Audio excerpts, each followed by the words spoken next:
Hello friends, welcome back to my YouTube channel Elite Nursing Classes Center of Excellence.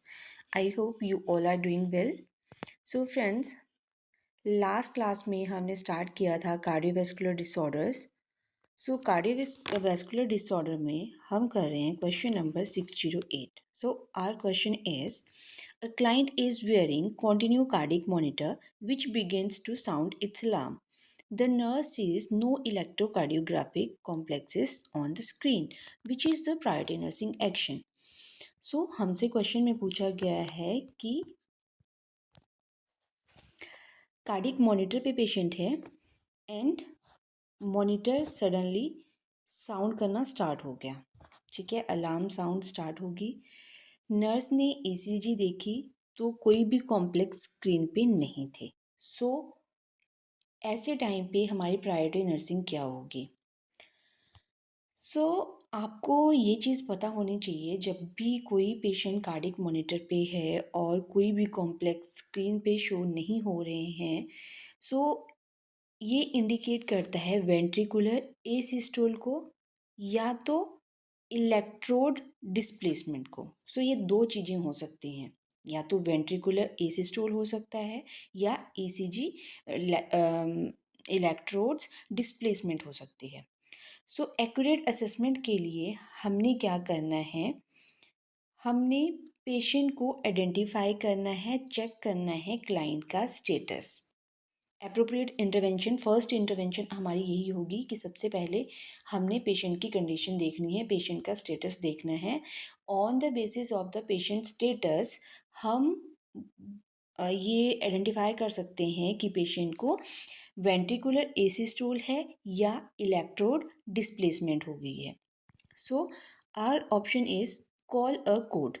Code हम अभी क्यों बुलाएंगे? क्यों? क्योंकि अभी हमने असेस किया ही नहीं है कि पर्सन के जो कॉम्प्लेक्स नहीं आ रहे हैं स्क्रीन पे वो किस वजह से आ रहे हैं.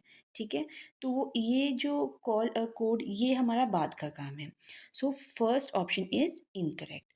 Second is check the client status. Yes, हमने क्या करना है, हमने देख लिया कि कोई भी कॉम्प्लेक्स स्क्रीन पे नहीं आ रहे हैं, तो हमने क्या करना है, सबसे पहले पेशेंट का हमने स्टेटस असेस करना है. उसके बाद हम आगे जो भी हमने इंटरवेंशन करनी है वो हम स्टार्ट करेंगे.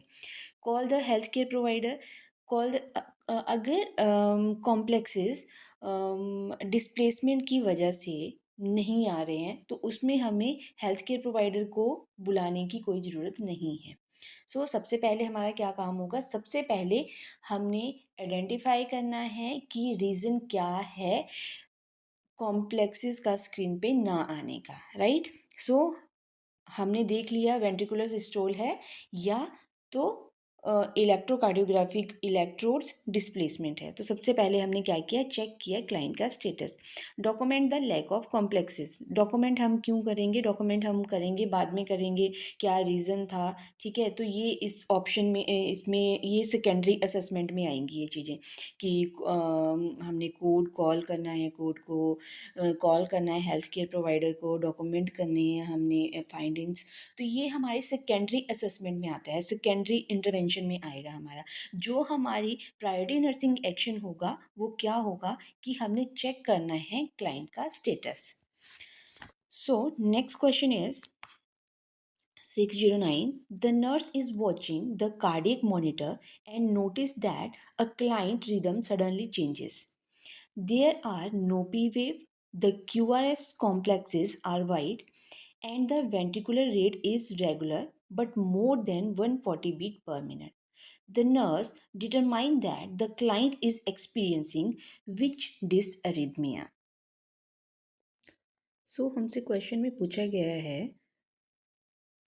कि एज अ नर्स आप वॉच कर रहे हो ईसीजी पेशेंट के ईसीजी को एंड कार्डिक मॉनिटर पे, और रिदम सडनली चेंज हो गया है, वहाँ पे कोई भी पी वेव आपको नज़र नहीं आ रही है और क्यूआरएस कॉम्प्लेक्सेस वाइड हो चुके हैं and ventricular rate is regular but कितना है, 140 बीट पर मिनट है, रेगुलर है. ये चीज़ आप माइंड में रखो कि रेगुलर वेंट्रिकुलर रेट रेगुलर है but that is increased the nurse determine that the client is experiencing which dysrhythmia. So कौन सा डिसरिथमिया पर्सन सफ़र कर रहा है?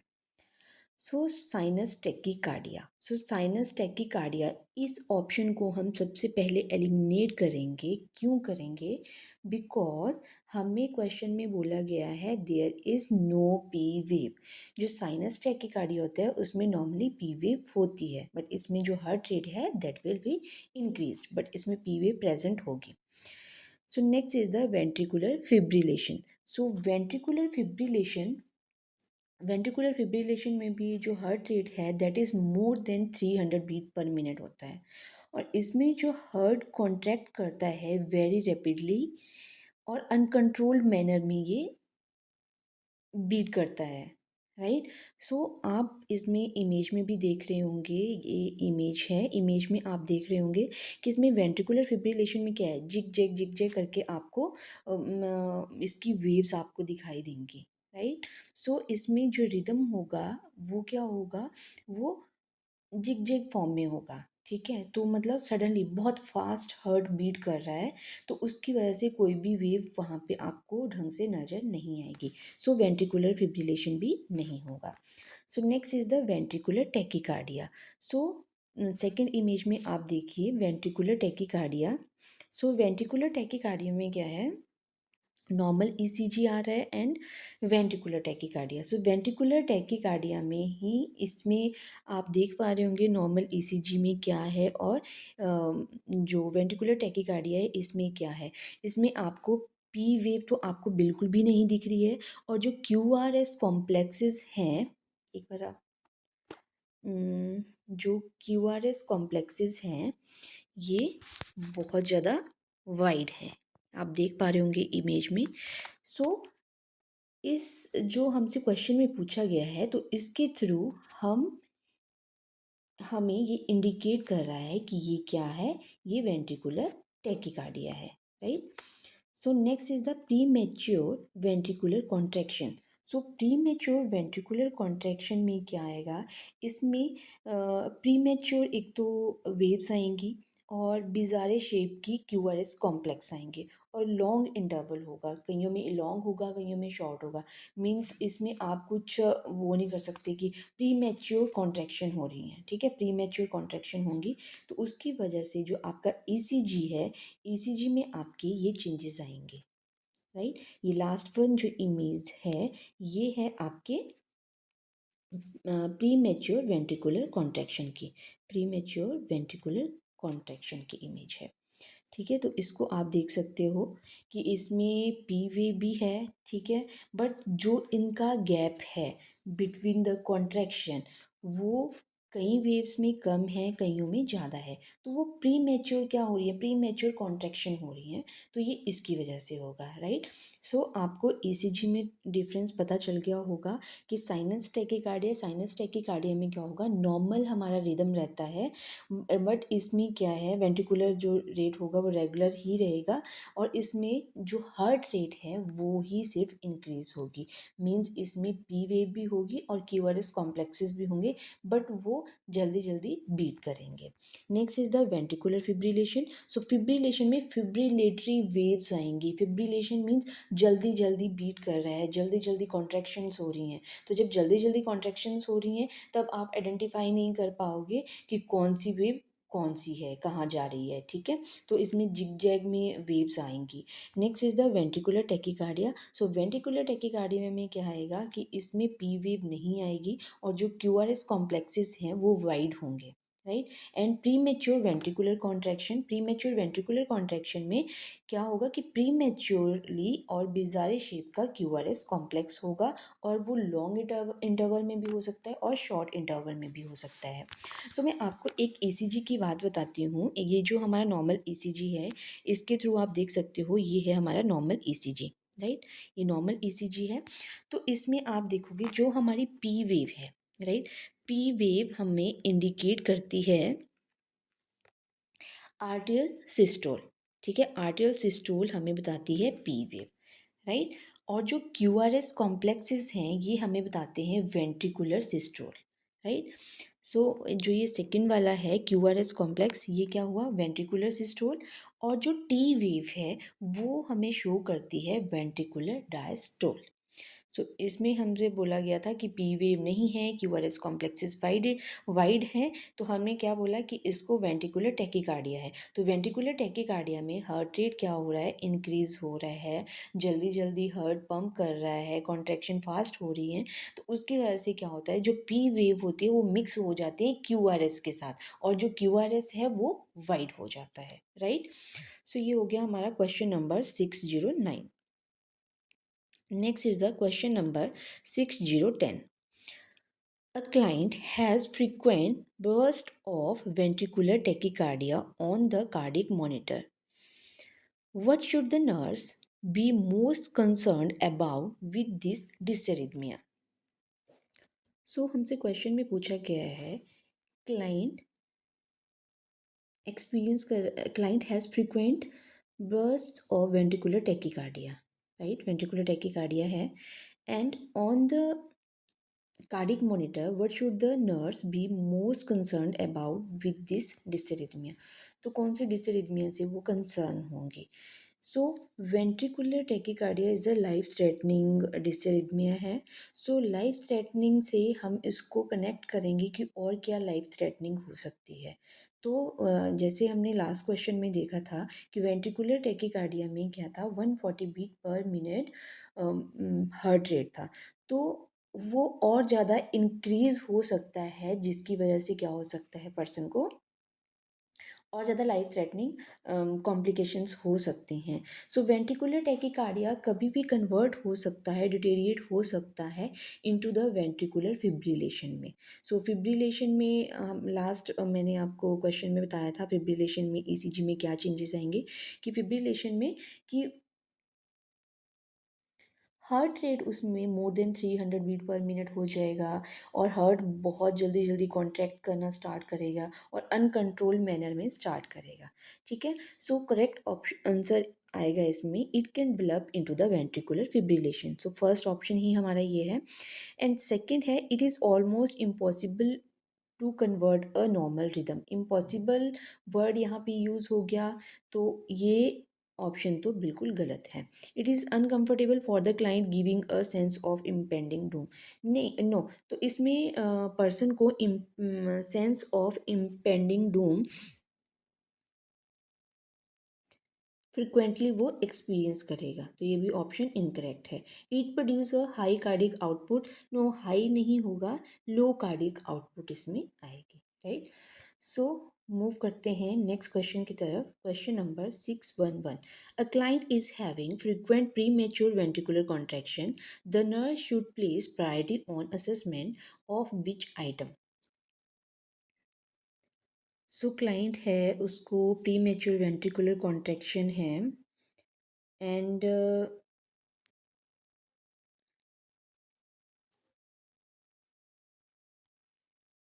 Pre mature ventricular contractions person को हो रही है, and the nurse should place priority on assessment of which item. कौन सी हमारी प्रायोरिटी होगी? So first one is the causative factor such as caffeine, sensation of fluttering on palpation, blood pressure and oxygen saturation, precipitating factor such as infection.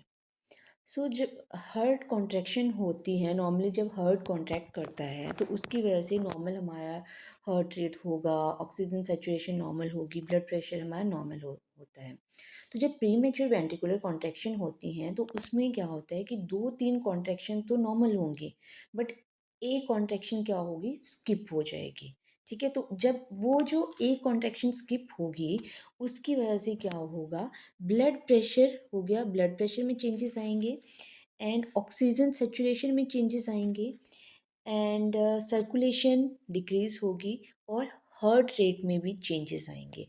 तो इसमें क्या आएगा, blood pressure क्या होगा, ब्लड प्रेशर में चेंजेस आएंगे, blood pressure will be decrease, और oxygen saturation भी क्या हो जाएगी, डिक्रीज़ हो जाएगी और सर्कुलेशन भी डिक्रीज़ होगा, बट जो हार्ट रेट है वो नॉर्मल रहेगा। सो इसमें हमसे पूछा गया है कि प्रीमेच्योर वेंट्रिकुलर कॉन्ट्रैक्शन है तो हमारी प्रायोरिटी असेसमेंट क्या होनी चाहिए। सो हमें पता लग गया कि प्रीमेच्योर वेंट्रिकुलर कॉन्ट्रैक्शन में क्या होता है कि 2-3 कॉन्ट्रैक्शन नॉर्मल होगी, उसके बाद 1 कॉन्ट्रैक्शन स्किप होगी, जिसकी वजह से क्या होगा, बीपी डिक्रीज़ होगा और ऑक्सीजन भी डिक्रीज़ होगी। तो third is our correct option कि ब्लड प्रेशर हमने इसमें असेस करना है एंड ऑक्सीजन सैचुरेशन हमारी प्रायोरिटी होगी कि इनको हमने मेंटेन करके रखना है, right. So next is the question number 612. The client has developed atrial fibrillation with a ventricular rate of 150 beat per minute. The nurse should assess the client for which associated sign and symptom. Select all that apply. So client है, उसके heart rate क्या, sorry, उसको आर्टियल fibrillation develop हुआ है and ventricular rate कितना है, 150 beat per minute. Nurse should assess the client for which associated sign and symptoms. कौन कौन से साइन एंड सिम्टम उसमें असेस करेंगे. सो आर्टियल फिब्रिलेशन है और हार्ट रेट कितना है, more than 150 beat per minute है. ये पेशेंट, ये जो है रिस्क पे होता है फॉर लो कार्डियक आउटपुट के लिए, राइट. सो इस पेशेंट में किसके लिए हाईली रिस्क पे है कि इसमें लो कार्डियक आउटपुट होगी. सो आपने ध्यान रखना है कि लो कार्डियक आउटपुट में, कार्डियक आउटपुट जब लो होगी तो उसकी वजह से क्या क्या सिम्टम्स पर्सन में आ सकते हैं. सो कार्डियक आउटपुट किस वजह से लो हो रही है, क्योंकि लॉस ऑफ आर्टियल किक की वजह से, ठीक है. तो क्या हो रहा है कि ब्लड फ्लो प्रॉपर नहीं हो रहा है. अगर ब्लड फ्लो प्रॉपर नहीं हो रहा है तो उसकी वजह से क्या होगा, ब्लड प्रेशर, सबसे पहले क्या होगा, ब्लड प्रेशर लो होगा. अगर बीपी डिक्रीज हो रहा है तो उसकी वजह से सिंकोप भी होगा, right. Syncope means temporary loss of consciousness and oxygen saturation that will be decrease, loss of consciousness होगी, ठीक है, डिजीनेस होगा, प्रोमिनेंट नेक वेन होंगी एंड पैल्पिटेशन पर्सन में होंगी, राइट. तो ये किसकी वजह से हो रहे हैं, लो कार्डिक आउटपुट की वजह से हो रहे हैं. और लो कार्डिक आउटपुट किस वजह से हो रही है, ड्यू टू पुअर किक की वजह से हो रही है, ठीक है, आर्टियल किक की वजह से. सो उसकी वजह से ये सिम्टम आ जाएंगे, जैसे पर्सन में पैल्पिटेशन होगी, चेस्ट पेन होगी, डिस्कम्फर्ट होगा, हाइपोटेंशन होगी, पल्स डेफिशिट होगा, fatigue, weakness, dizziness, syncope, shortness of breath and distended neck when.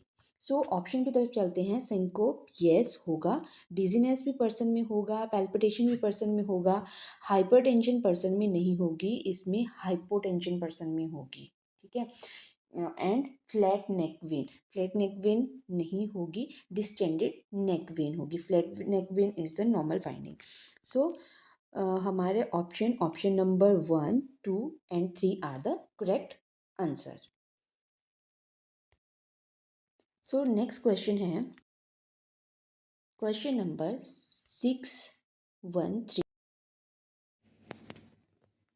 The nurse is watching the cardiac monitor and a client rhythm suddenly change. There are no P wave, instead there are fibrillatory wave before each QRS complex. How should the nurse interpret the client heart rhythm? सो हमें बोला गया है कि cardiac monitor पे client का rhythm suddenly change हो गया है, तो उसमें कोई पी वेव हमें शो नहीं हो रही है. पी वेव की जगह क्या शो हो रहा है, फिब्रिलेटरी वेव शो हो रही है each Q R S complex के बाद.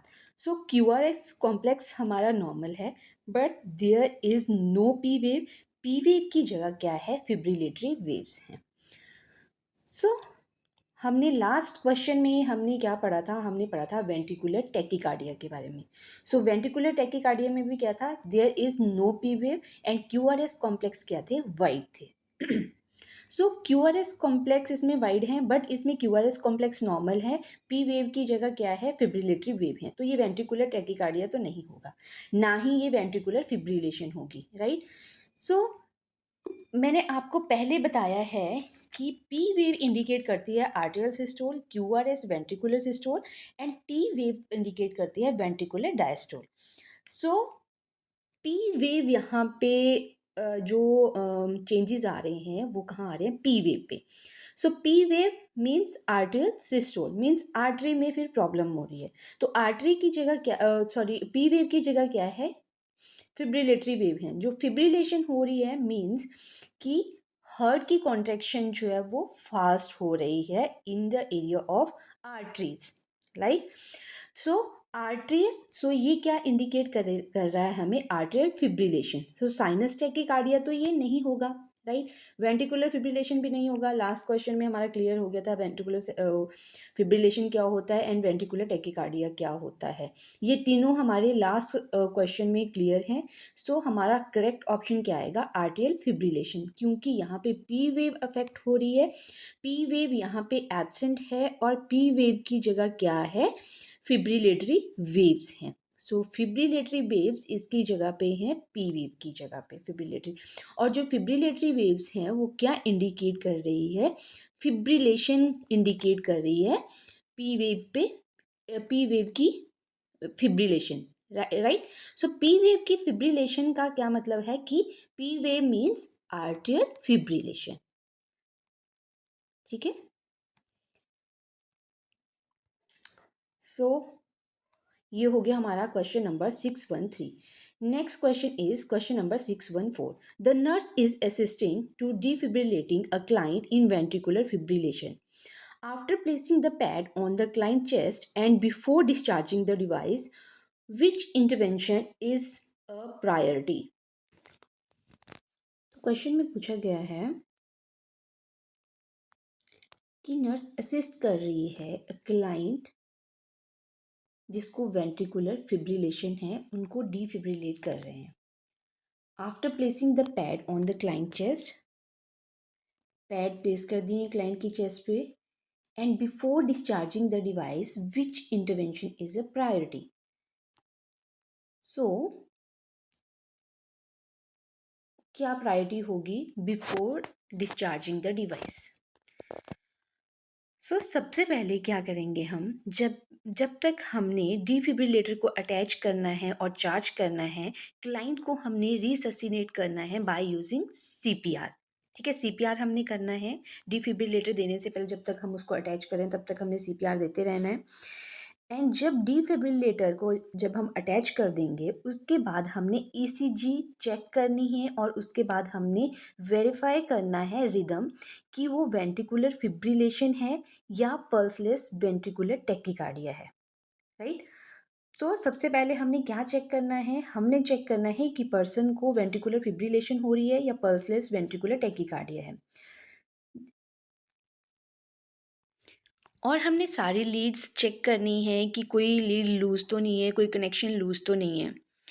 नाइट्रोग्लिसरीन अगर पैच यूज़ हुआ है तो हमने उसको रिमूव करना है और पेशेंट को इंट्यूबेट करने की कोई ज़रूरत नहीं होती है बिफोर डिफिब्रिलेशन। पेशेंट की जो मशीन है उसको हमने सिंक्रोनाइज्ड मोड पे नहीं करते हैं, ना हम इसमें। The nurse is assisting to defibrillate a client in ventricular fibrillation. After placing the pad on the client chest and before discharging the device, which intervention is priority? So हमसे पूछा गया है कि पेशेंट को डिफिब्रिलेट कर रहे हैं and patient is suffering from ventricular fibrillation. After placing the pad on the client chest and before discharging the device, क्या इंटरवेंशन प्रायोरिटी हमारी रहेगी, ठीक है। कि हमने पैड अटैच कर दिए हैं, पैड हमने प्लेस कर दिए हैं to the client chest, but हमने डिस्चार्ज नहीं किया है डिवाइस को, ठीक है। तो बिफोर डिस्चार्जिंग द डिवाइस हमारी क्या इंटरवेंशन रहेगी। तो जब भी हमने डिफिब्रिलेट करना है पेशेंट को, तो डिफिब्रिलेटर जब तक हम अटैच करते हैं और चार्ज करते हैं तब तक हमने पेशेंट को सीपीआर देते रहना है। जब डिफिब्रिलेटर अटैच हो जाएगा उसके बाद हमने ईसीजी चेक करनी है पेशेंट की एंड उसमें हमने देखना है कि पेशेंट को वेंट्रिकुलर फिब्रिलेशन हो रही है या पल्सलेस वेंट्रिकुलर टैकीकार्डिया है, क्योंकि इन कंडीशन में हम डिफिब्रिलेट करते हैं पेशेंट को। ठीक है, सो हमने ईसीजी में हमने क्या चेक करना है, इसमें हमारा फर्स्ट प्रायोरिटी रहेगी कि हमने ईसीजी में चेक करना है कि वेंट्रिकुलर फिब्रिलेशन तो नहीं है या पल्सलेस वेंट्रिकुलर टैकीकार्डिया तो नहीं है। ये दो चीज़ें हमारी प्रायोरिटी होगी कि हमने ये चीज़ें सबसे पहले असेस करनी हैं। तो चलते हैं अपने ऑप्शन की तरफ। Ensure that the client has been intubated. So intubate करने की कोई ज़रूरत नहीं होती है before defibrillation and set the defibrillator to the synchronized mode. So synchronized mode पे हम नहीं सेट करेंगे क्योंकि ऐसा कोई रिदम है ही नहीं जिसको हम सिंक्रोनाइज कर सकें, right. So second option is also incorrect. Third one is administered and amiodarone bolus intravenously. Amiodarone हम दे सकते हैं बट ये ज़रूरी नहीं है, नेसेसरी नहीं है यहाँ पे। देन थर्ड वन, सो ये हमारी प्रायोरिटी नहीं रहेगी। Fourth one is confirm that the rhythm is ventricular fibrillation. Very nice. So fourth one is the correct answer कि हम देखना है कि पर्सन को वेंट्रिकुलर फिब्रिलेशन है या पल्सलेस वेंट्रिकुलर टैकीकार्डिया है। तो जब भी हमें डिस्चार्ज करनी है डिवाइस, उससे पहले हमने रिदम चेक करना है पेशेंट का कि उसको वेंट्रिकुलर फिब्रिलेशन है या पल्सलेस वेंट्रिकुलर टैकीकार्डिया है। So our next question is question number 615. A client in ventricular fibrillation is about to be defibrillated. To convert this rhythm effectively, the monophasic defibrillator machine should be set at which energy level in joule for the first delivery? So person को ventricular fibrillation है and ventricular fibrillation है और उसको डिफिब्रिलेट करना है। तो उस rhythm को कन्वर्ट करने के लिए मोनोफेजिक डिफिब्रिलेटर मशीन हम यूज़ कर रहे हैं, उसमें हम सेट कर रहे हैं एनर्जी। मोनोफेजिक डिफिब्रिलेटर में हम एनर्जी सेट कर रहे हैं। तो कितनी एनर्जी हमने फर्स्ट डिलीवरी में सेट करनी है। सो जो एनर्जी लेवल होता है जो हम यूज़ करते हैं डिफिब्रिलेटर में, मोनोफेजिक डिफिब्रिलेटर में, वो होता है दैट इज़ मोनोफेजिक में होता है 360 जॉल, राइट।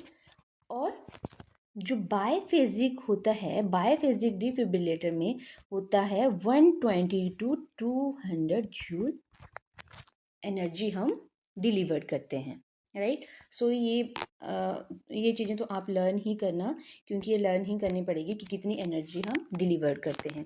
सो अगर मोनोफेजिक होगा देन 360 जूल एंड अगर बायफेजिक होगा देन 120 टू 200 जूल हम यूज़ करेंगे, राइट।